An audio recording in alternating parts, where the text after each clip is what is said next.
নমস্কার, আপনাদের সকলে ভালো থাকুন। আমি যে বিষয়টি নিয়ে আজকে আলোচনা করছি সেটা হচ্ছে, আমরা কবিতা পড়েছি আগে, তো সেই কবিতার ছন্দের সঙ্গে ছন্দের মিল ছিল। তো সেটা যারা বড় বড় কবি রবীন্দ্রনাথ ঠাকুর, সত্যেন্দ্রনাথ দত্ত, কাজী নজরুল ইসলাম, অনেকে আছে আরও, নাম হয়তো সব সুকান্ত ভট্টাচার্য, এস ওয়াজেদ আলীও লিখেছেন, গল্প লিখেছেন, কবিতাও লিখেছেন। তো তাদের কবিতা পড়ছিলাম, তাদের ছন্দের সঙ্গে ছন্দের মিল ছিল। এখনকার কবিতা এক অদ্ভুত কবিতা। একদিন একটা কি সরকার নাম ছিল জানি না, নামটা ভুলে গেছি, ওনার একটা কবিতা আমি পড়ছিলাম অনলাইনে। একদিন কবিতা পড়ার ইচ্ছা হলো, তো ওনার কবিতা একটা এসেছিলো, তো কবিতা পড়লাম। তো কবিতা লেখছে কিভাবে, একটা ব্যক্তি সকালবেলায় উঠে মন্দিরে সিঁড়ি ঘষতে ঘষতে সারাদিন পার করছে, তারপরে আমরা গিয়ে তার দৃশ্য দেখছি। তারপর এটা একটা এরকমভাবে লিখলো।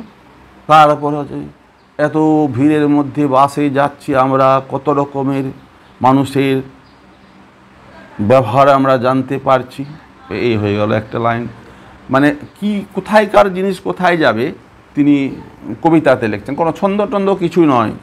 সমুদ্রের জল নীল, নদীরা সবাই সমুদ্রের গর্ভেই হচ্ছে বিলীন, হয়তো একটা ছন্দ মিলিয়ে দিল ওখানে।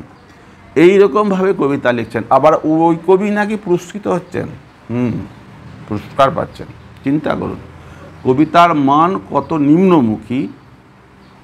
একটাও কবিতা আবৃত্তি কি খালি গল্পের মতো হবে?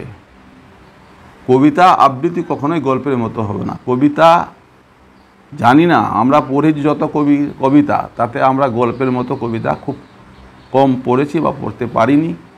আমরা হয়তো বাংলা অনার্স নিয়ে পড়িনি, উপরে গিয়ে এরকম বই আমরা পড়িনি, তাহলে আমরা সেরকম কবিতা পড়িনি। আমরা যেটা কবিতা পড়েছি সেটা ছন্দ মিলানো, রবীন্দ্রনাথ ঠাকুরের ছন্দ, কাজী নজরুল ইসলামের ছন্দ, সবার ছন্দ মিলানোই কবিতা আমরা পড়েছি। কিন্তু এখনকার কবিতার কোনো সীমা সংখ্যা নাই। কীভাবে লিখবে, কী লিখবে জানি না। তারা কোন আইডিওলজি নিয়ে লিখছেন তারাই জানেন। তো যাই হোক, আমি ভিডিও করলাম, এই কবিতা নিয়ে আলোচনা করলাম। আপনাদের যদি ভালো লাগে আমার লাইক শেয়ার করবেন, আমার চ্যানেলটাকে সাবস্ক্রাইব অবশ্যই করবেন। আপনাদের সাবস্ক্রাইবারটা একটু হচ্ছে কম, দয়া করে সাবস্ক্রাইব করবেন। নমস্কার।